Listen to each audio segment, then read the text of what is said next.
उत्तर प्रदेश के law and order की मिसाल उत्तर प्रदेश के बाहर भी दी जाती है और प्रशंसा होती है। ये हम सभी लोगों के लिए खुशी की बात है। सुधार की गुंजाइश तो हमेशा रहती है। श्रीमान, विद्यालय के दिनों में हिंदी भाषा, जब हमारे हिंदी के शिक्षक हम लोगों को पढ़ाते थे तो अलंकारों की चर्चा होती थी। उसमें एक अलंकार है अतिशयोक्ति अलंकार, हम सभी लोगों ने पढ़ा होगा। तो जब भी बजट पे चर्चा होती है या महामहिम श्री राज्यपाल के अभिभाषण पे चर्चा होती है तो मैं समझता हूं कि इस अलंकार का प्रयोग सत्ता पक्ष और विपक्ष दोनों भरपूर करते हैं। और मैं ये कहना चाहता हूं कि सरकारें न इतनी अच्छी होती हैं जितना सत्ता पक्ष कहता है और सरकारें न इतनी बुरी होती हैं जितना विपक्ष बताता है। और हम यहां जो भी बोलते हैं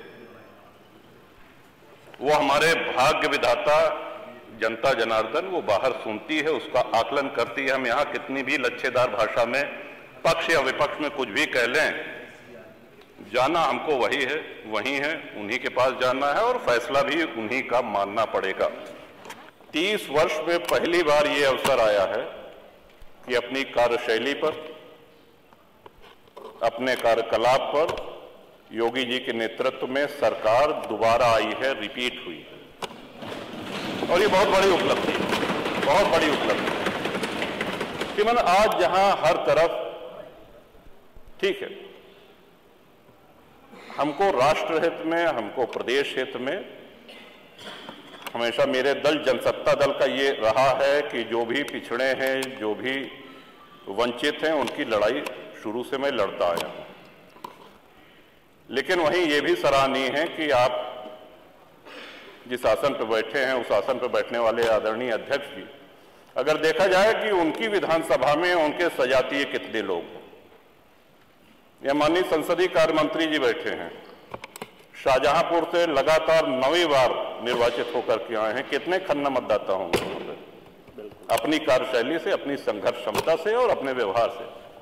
क्योंकि विकास ही सब कुछ नहीं होता, बहुत आवश्यक है। हम सब लोग यहां बैठ करके विकास की ही चर्चा करते हैं, लेकिन जनता जो हमारा आकलन करती है विकास के साथ साथ हमारा व्यवहार कैसा है, हम कितना उपलब्ध रहते हैं, हम जनसेवा करने के लिए कितना तत्पर रहते हैं, इस पर हमारा आकलन होता है।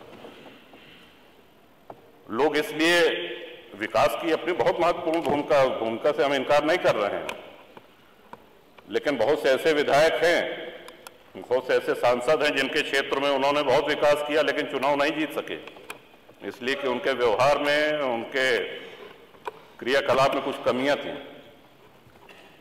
तो इसके साथ साथ जनता की सेवा हम बेहतर ढंग से कर सकें और जनता से जुड़े हुए मुद्दे हम बराबर सदन में उठाते रहें, इसके लिए ये आवश्यक है कि अधिक से अधिक सदन चले, माननीय विधायकों को अपनी बात, अपने क्षेत्र की समस्याएं रखने के लिए समय मिले। लॉ एंड ऑर्डर की बहुत बात होती है, कुछ लोग सहमत होंगे, कुछ लोग असहमत होंगे, लेकिन यही लोकतंत्र की खूबसूरती भी है। उत्तर प्रदेश के लॉ एंड ऑर्डर की मिसाल उत्तर प्रदेश के बाहर भी दी जाती है और प्रशंसा होती है। ये हम सभी लोगों के लिए खुशी की बात है। सुधार की गुंजाइश तो हमेशा रहती है। जो हमने ये दस्तावेज तैयार किया है, जो राज्यपाल का अभिभाषण है, जो बजट अभिभाषण है, इसमें सुधार नहीं हो सकता ऐसा मानना ये उचित नहीं होगा।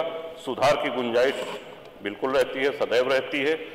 और जैसा कि मैंने पहले कहा, अपनी बात समाप्त करते हुए उसको फिर से दोहराता हूं कि कोई भी सरकार इतनी अच्छी नहीं होती है जितना सत्ता पक्ष बताता है और इतनी बुरी भी नहीं होती है जितना विपक्ष उसको कहता है। सभी दलीय नेताओं की भावनाओं से अपने आप को संबद्ध रखते हुए आपको धन्यवाद देते हैं, आभार व्यक्त करते हैं। जैसा कि आपके निर्वाचन के समय हम लोगों ने कहा था कि आपका ये कार्यकाल ये नई परंपराओं का, कीर्तिमानों का कार्यकाल हो, ये हम सभी की शुभेच्छा थी। उसी तरह की आपकी कार्यशैली है और ये हम सभी लोगों के लिए गर्व की बात है।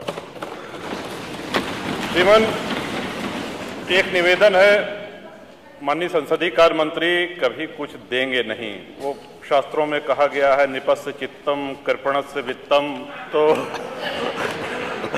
आगे का नहीं कहेंगे, लेकिन श्रीमान इतना विचार जरूर किया जाए कि 403 विधायक हैं और इसमें कोई सत्ता पक्ष और प्रतिपक्ष की बात नहीं है।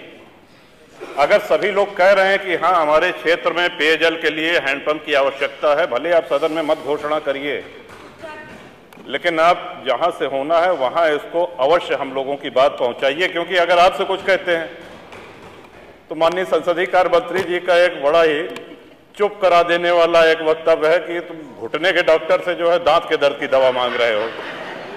तो हमने कहा कि या तो दांत के डॉक्टर से अपॉइंटमेंट दिलवा दीजिए और या दांत के डॉक्टर से दांत के दर्द की दवा। और श्रीमान जहां तक जीएसटी की बात है, इतना अवश्य है कि जो भी हम लोगों के हाथ में विधायक निधि आए वो उतना ही जो है बाहर संदेश जाना चाहिए। अलग अलग ढंग से जीएसटी को लोगों ने जोड़ा है, कोई कह रहा है 18% तो 4.25 है तो 4 मिलेगा, 3.25 मिलेगा, जो भी मिले आपकी तरफ से यही आना चाहिए कि इतनी विधायक निधि है और ये हमने या तो जीएसटी मुक्त करके पूरा 5 करोड़ दे दीजिए, और नहीं तो 4 करोड़ अगर मिल रहा है तो उसको 4 ही करोड़ बताया जाए, 5 करोड़ ना बताया जाए, क्योंकि जनता ये समझेगी कि हमको बहुत। और ये श्रीमान पूरे सदन की भावना है, इसके साथ ही विधानसभा के सभी कर्मचारी, सभी अधिकारी, आप सबका हम आभार व्यक्त करते हैं। श्रीमान एक मांग छोटी सी सुरक्षा कर्मियों की तरफ से आई है कि जितने दिन सदन चलता है इनको पौष्टिक आहार भत्ता पुलिस कर्मियों के बराबर दिया जाना चाहिए। इस पे आप कृपा पूर्वक विचार करें, यदि संभव हो सके तो बहुत अच्छा रहेगा। इन्हीं शब्दों के साथ विधानसभा का धन्यवाद। माननीय श्री उमाशंकर सिंह, ये हो जाएगा, ये करवा देंगे।